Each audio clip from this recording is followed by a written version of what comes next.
When dawn had risen from the bed where she sleeps beside illustrious Tithonus, to bring daylight to immortals and to mortals, the gods sat down in assembly, and among them Zeus the Thunderer, the greatest of them all.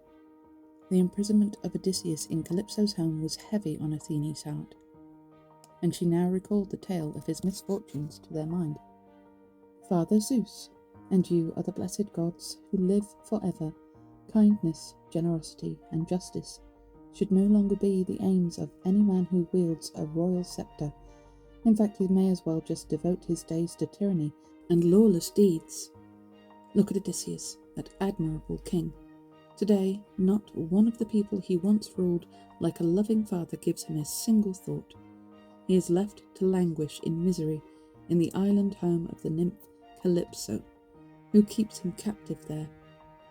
Not that he could reach Ithaca in any case, for he has neither ships fitted with oars nor crew to carry him so far across the sea. Meanwhile, his beloved son has gone to sacred Pylos and blessed Lacedaemon for news of his father, and they mean to murder him on the way back. My child, replied the gatherer of the clouds, what are you saying? Did you not plan all this yourself? Was it not your idea that Odysseus should return and take revenge on these men? As for Telemachus, use your own skill.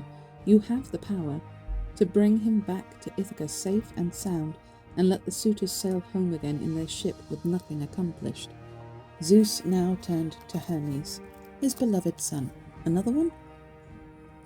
Hermes, he said, as you are our usual messenger, convey our final decision to that nymph of the plaited tresses. The long-enduring Odysseus must now set out for home.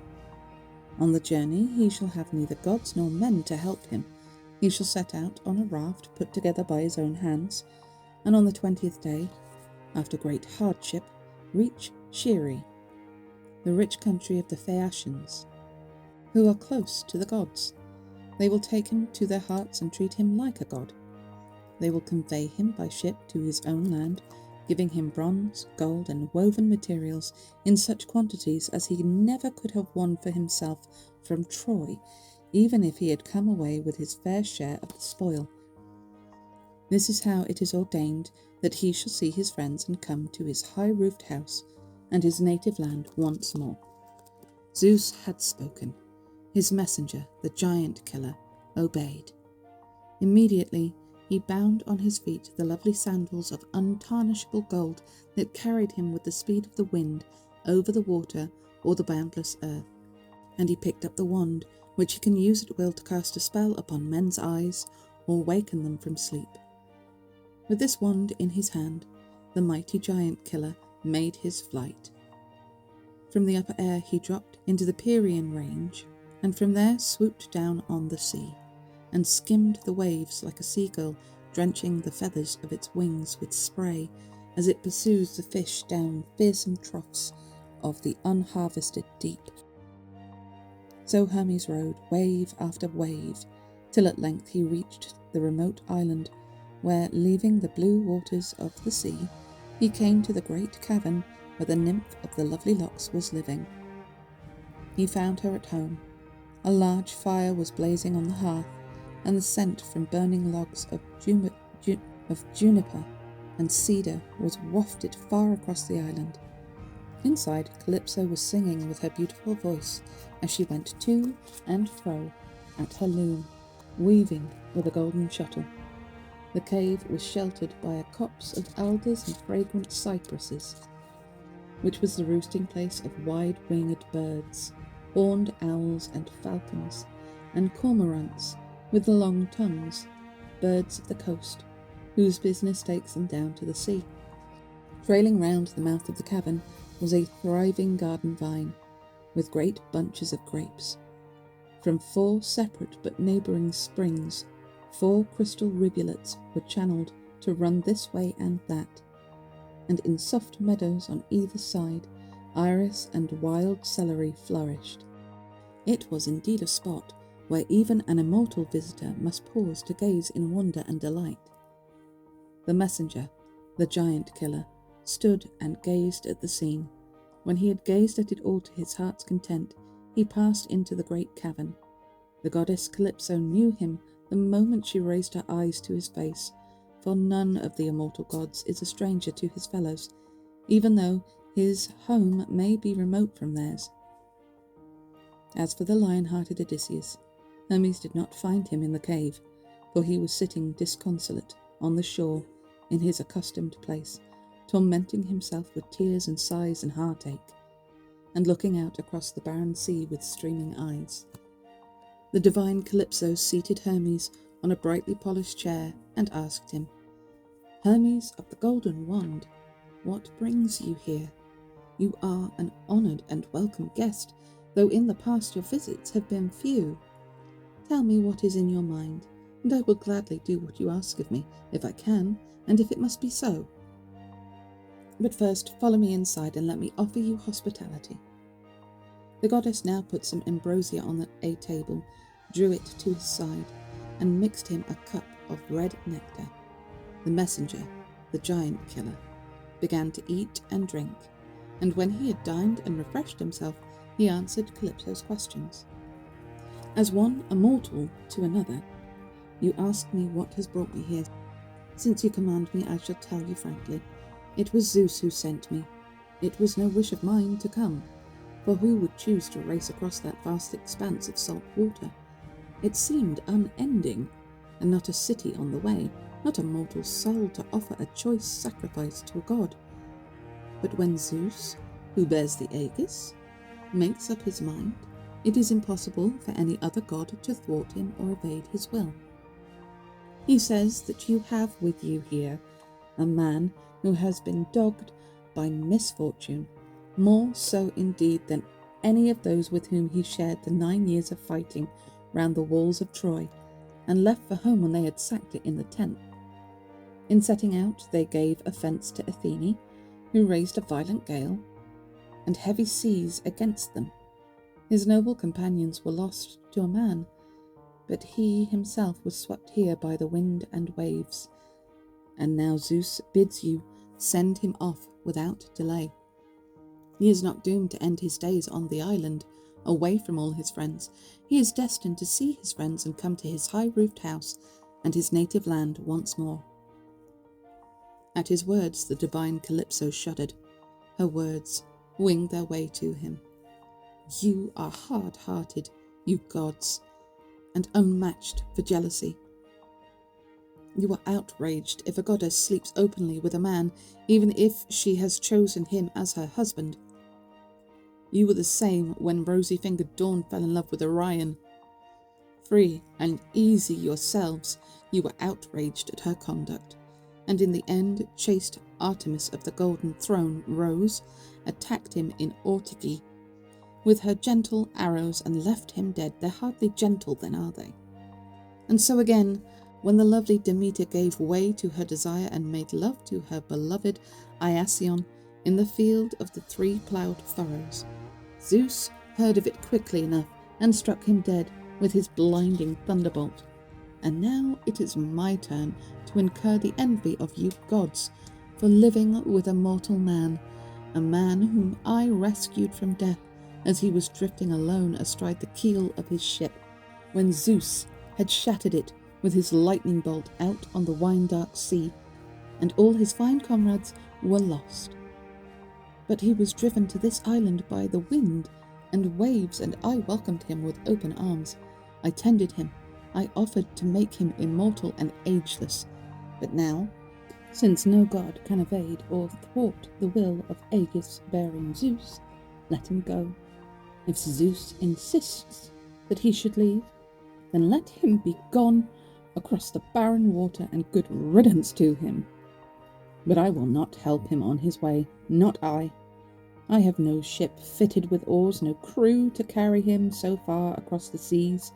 Yet I do promise, with a good grace and unreservedly, to give him such directions as will bring him safe and sound to his native land."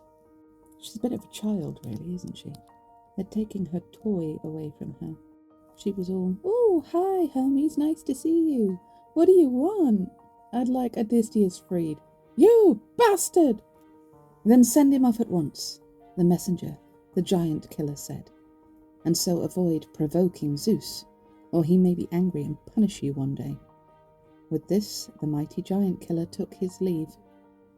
The nymph at once went to the valiant Odysseus, finally getting to actually see Odysseus for the first time. We're only on book 5. For the message from Zeus had not fallen on deaf ears. She found him sitting on the shore. His eyes were wet with weeping, as they always were. Life, with its sweetness, was ebbing away in the tears he shed for his lost home. For the nymph had long since ceased to please. At nights, it is true, he had to sleep with her in the vaulted cavern, cold lover, ardent lady. But the days found him sitting on the rocks or wait. When you say sleep, oh, she him. At nights, it is true, he had to sleep with her in the vaulted cavern, cold lover, ardent lady. But the days found him sitting on the rocks or sands, torturing himself with tears, groans, and heartache, and looking out with streaming eyes across the watery wilderness. The goddess came and stood beside him now. My unhappy friend, she said, don't go on grieving. Don't waste any more of your life on this island, for I am ready with all my heart to help you leave it. Come now, fell some tall trees with an axe, make a wide raft, and fit half decks on top so that it can carry you across the misty seas. I will stock it myself with bread, water, and red wine to your liking, so that you need be in no fear of starvation. And I'll give you clothing too, and send you a following wind, so that you may reach your own country safe and sound, if it please the gods of the broad sky, who have more power to plan and to ordain than I have. The stalwart, good Odysseus shuddered at this, and addressed her with words that flew. Goddess, it is surely not my safety you are thinking about, but something else, when you tell me to cross this formidable sea in such a craft. Even the fastest sailing ships do not cross it, though they like nothing better than the winds of heaven. So I shall not entrust myself to a raft unless I can count on your good will, and you give me your solemn oath that you will not plot some other mischief against me. Calypso, the divine goddess, smiled and stroked him with her hand. Odysseus, she protested, what a rogue you are to say such a thing. It shows the crafty way your mind works. Now let earth be my witness, with the broad sky above, the waters of Styx that flow below, the greatest and most solemn oath the blessed gods can take, that I plot no other mischief against you, but am considering only what I should do on my own behalf, if I found myself in such a plight. For I have some sense of what is fair, and my heart is not made of iron. I know what pity is. With these words, the gracious goddess moved swiftly away, and he followed her. She's not exactly gracious when she's being forced to let her sex slave go. The goddess and the man reached the great cavern together, and Odysseus seated himself on the chair that Hermes had just left. The nymph placed at his side the various kinds of food and drink that mortal men consume, and sat down facing the noble Odysseus. Her maids set ambrosia and nectar beside her. Who are her maids? And the two helped themselves to the meal spread before them. When they had enjoyed the food and drink, the goddess Calypso began to speak. So, you are determined, son of Laertes, favourite of Zeus. Ingenious Odysseus, to leave at once for home and your beloved Ithaca? Even so, I wish you happiness. Yet had you any inkling of the full measure of misery that you are bound to endure before you reach your native land, you would stay and share this home with me and take on immortality. However much you long to see that wife of yours, who is never out of your thoughts, and yet I claim to be by no means her inferior in looks or figure, for surely it would be most unseemly for a woman to compete with a goddess in form and face. To this the nimble-witted Odysseus replied, My lady goddess, do not be angry at what I am about to say. I too know well enough that my wise Penelope's looks and stature are insignificant compared with yours, for she is mortal, while you have immortality and unfading youth. Nevertheless, I long to reach my home and see the day of my return. It is my never-failing wish. And what if one of the gods does wreck me out on the wine-dark sea? I have a heart that is inured to suffering, and I shall steel it to endure that too. For in my day I have had many bitter and painful experiences in war and on the stormy seas. So let this new disaster come. It only makes one more. By now the sun had set and it grew dark, so the two retired to a recess in the cavern, and there, no. He doesn't actually want to do this. So the two retired to a recess in the cavern, and there in each other's arms they found pleasure in making love. Wonderful! As soon as dawn appeared, fresh and rosy-fingered, Odysseus put on his tunic and cloak, and the nymph dressed herself in a long silvery mantle of a fine and elegant material, with a splendid golden belt around her waist and a scarf over her head. Then she planned her noble guest's departure. First she gave him a great axe of bronze. Its double blade was sharp, and the shapely handle of olive wood fixed firmly to its head was comfortable to hold. Next she handed him, I don't know what that is, adze? Next she handed him an adze of polished metal. What is an adze? A-D-Z-E. And led the way to the farthest part of the island, where the trees grew tall, alders and poplars and towering firs, all dry timber that had long since lost its sap and would make buoyant material for his raft. When she had shown him the place where the trees were tallest, the gracious goddess went home, and Odysseus began to cut down the trees. He worked fast and felled 20 in all, and lopped their branches with his axe, then trimmed them in a workmanlike manner, and with a line made their edges straight. Presently Calypso brought him boring tools. With these he drilled through all his planks, cut them to fit each other, and fixed this flooring together by means of dowels driven through the interlocking joints, giving the same width to his raft as a skilled shipwright would choose in rounding out the hull for a broad-bottomed trading vessel. He next put up the decking, which he fitted to ribs at short intervals, finishing with long gunwales down the sides. He made a mast to go in the raft, and constructed a half-deck and a rudder to keep it on its course. And from stem to stern, he fenced its sides with plaited osier twigs and a plentiful backing of brushwood, as some protection against the heavy seas. Meanwhile, the goddess Calypso had brought him cloth with which to make the sail. This too he skilfully made, then lashed to braces, halyards and sheets in their places on board. Finally he dragged it down on rollers into the bright sea. By the end of the 4th day all his work was done, and on the 5th the goddess Calypso saw him off from the island. She bathed him first, and dressed him in sweet-smelling clothes. She had also stowed 2 skins in his boat, one full of dark wine, the other larger one of water, as well as a leather sack of grain and quantities of appetizing meats. And now a warm and gentle breeze sprang up at her command.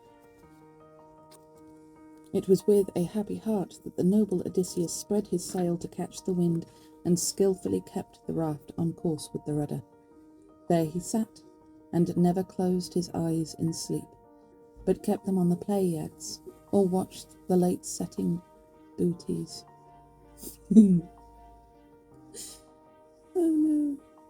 or watch the late-setting booties slowly fade, or the great bear, sometimes called the wain, which always wheels round in the same place and looks across at Orion the hunter with a wary eye.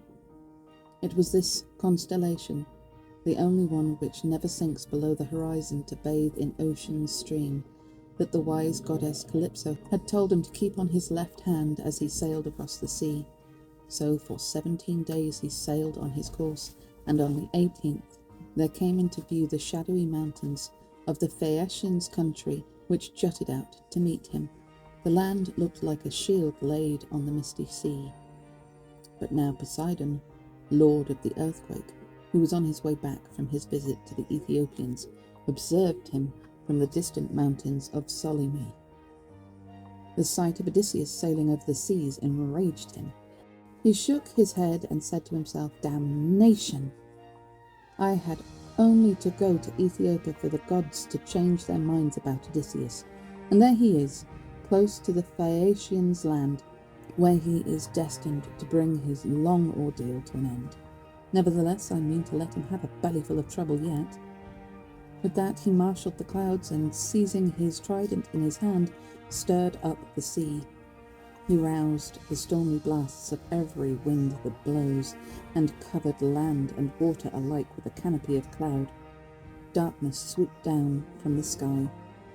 The east wind and the south wind and the tempestuous west wind clashed together, and the north wind came from the upper sky, rolling a great wave in front of it. Odysseus' knees shook, and his spirit failed. In anguish he communed with his great heart. "Poor wretch that I am, what will become of me after all? I fear the goddess prophesied all too well when she told me I should have my full measure of misery on the sea before I reach my native land. Every word she said is coming true. At Zeus's command, the whole sky is heavy with clouds. No, it was Poseidon. The sea is seething. Squalls from every quarter hurtle together. There is nothing for me now but sudden death.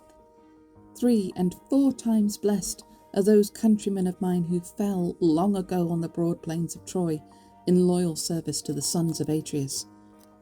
If only I too could have met my fate and died the day the Trojan hordes let fly at me with their bronze spears over Achilles' corpse. I should at least have had my burial rites, and the Achaeans would have spread my fame abroad. But now it seems I was predestined to an ignoble death."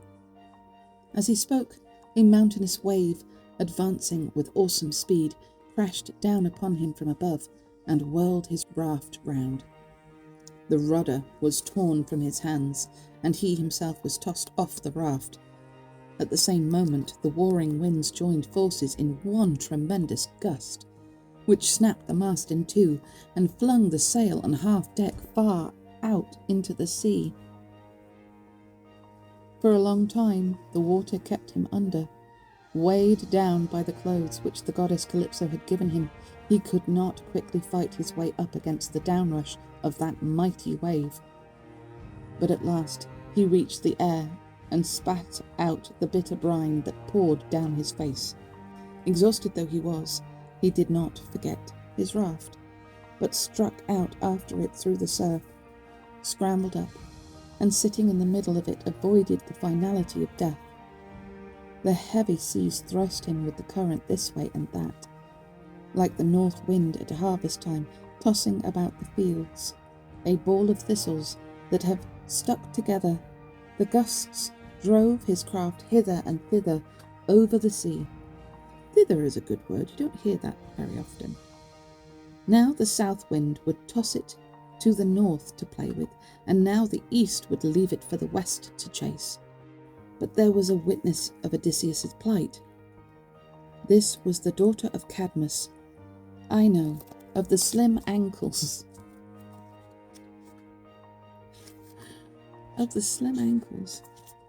Who was once a mortal woman speaking like ourselves, but now lives in the salt depths of the sea, and as Leucothoe, the white goddess, has been acknowledged by the gods. She took pity on the forlorn and afflicted Odysseus, rose from the water like a seagull on wing, and settled on his raft. "Poor man," she said to him, "why is Poseidon, lord of the earthquake, so violently at odds with you that he puts all these disasters in your path? At any rate, he shall not kill you, however hard he tries. Now do exactly what I say, like the sensible man you seem to be. Take off those clothes, leave your raft for the winds to play with, and swim for your life to the Phaeacian coast, where deliverance awaits you. Here, take this veil and wind it round your waist. With its divine protection you need not be afraid of injury or death.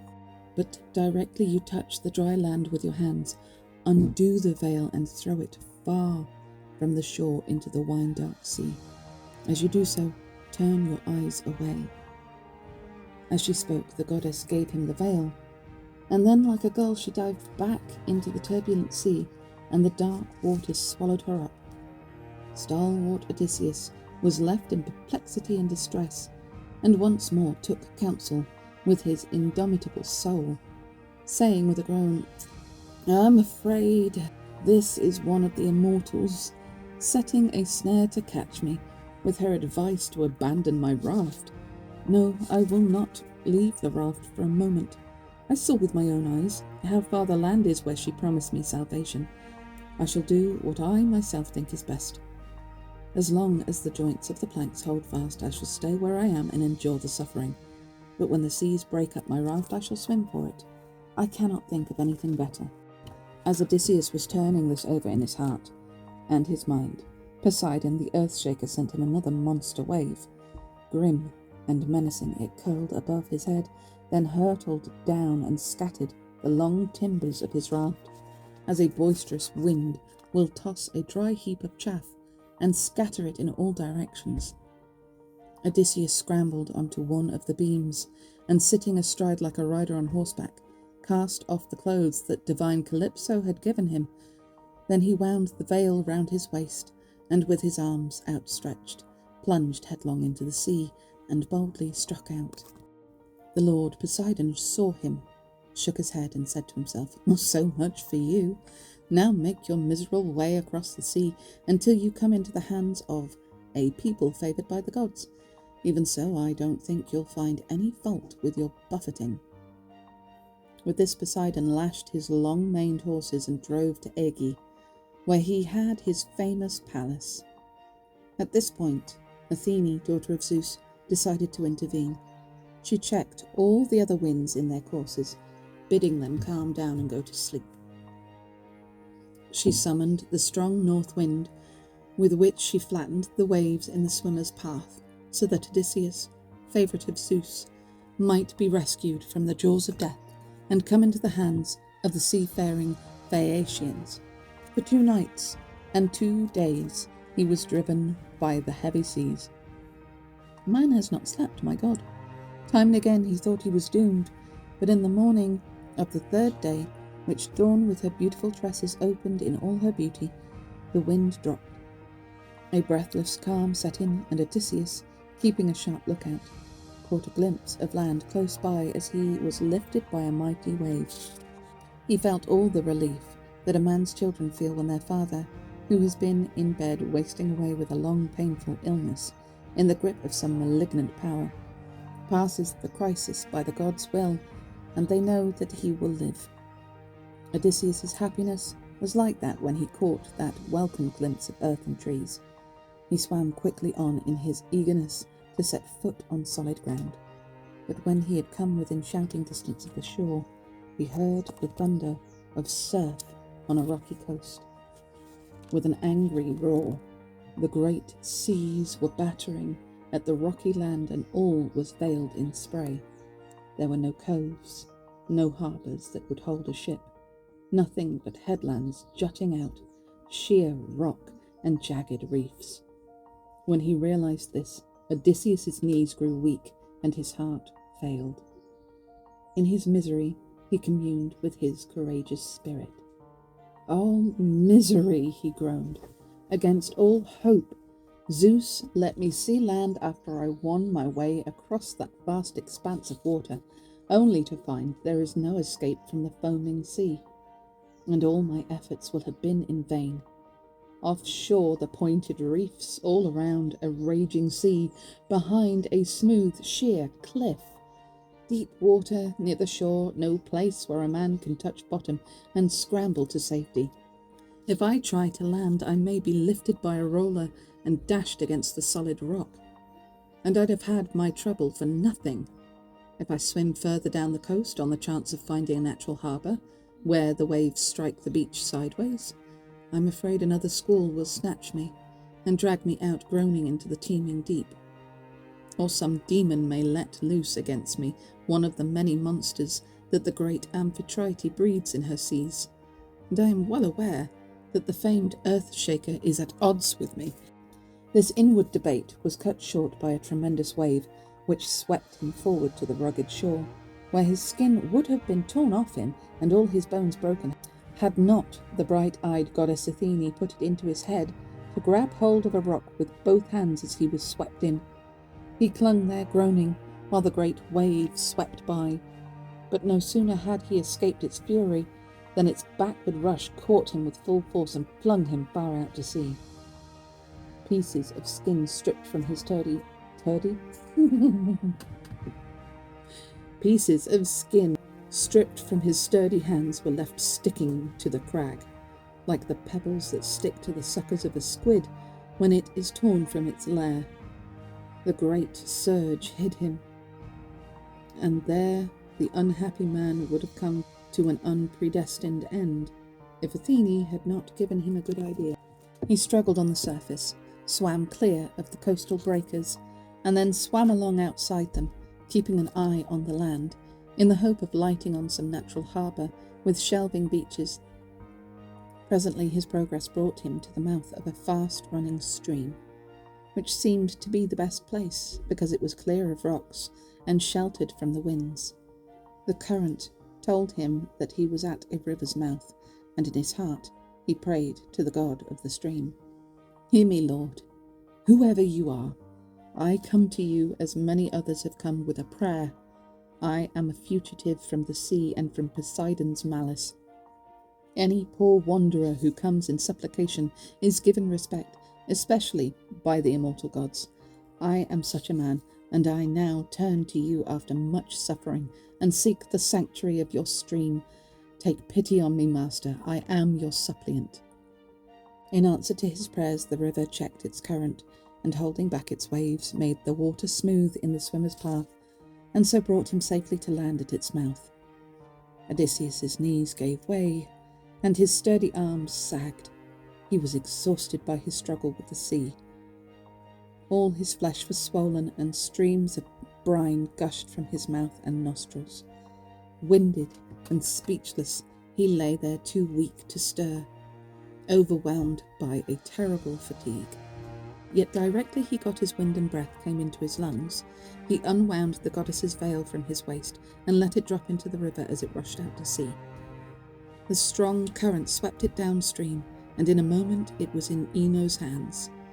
Odysseus turned away from the river, threw himself down in the reeds and kissed the bountiful earth. And now, in perplexity, he communed with his mighty spirit. "Oh, what will happen to me now?" he groaned. "What will become of me after, if I stay by the river and keep awake all through the wretched night? Bitter frost and drenching dew together may do for me. I'm already at my last gasp, and a cold wind can blow up from a river just before dawn. But if I climb up the slope into the thick woods and lie in the dense undergrowth and shake off my chill and my exhaustion, and fall into a sound sleep, I'm afraid I may make a meal for beasts of prey." However, in the end he decided this was the better course, and set off towards the wooded ground. Not far from the river he found a copse in a clearing. Here he crept under a pair of bushes, one an olive, the other a wild olive, which grew from the same stem, with their branches so closely intertwined that when the damp winds blew, not a breath could enter, nor the rays of the sun penetrate their shade, nor the rain soak through. Odysseus crawled into his shelter, and at once heaped up the dry leaves into a wide bed. The ground was littered with piles of them, enough to provide covering for 2 or 3 men in the hardest winter weather.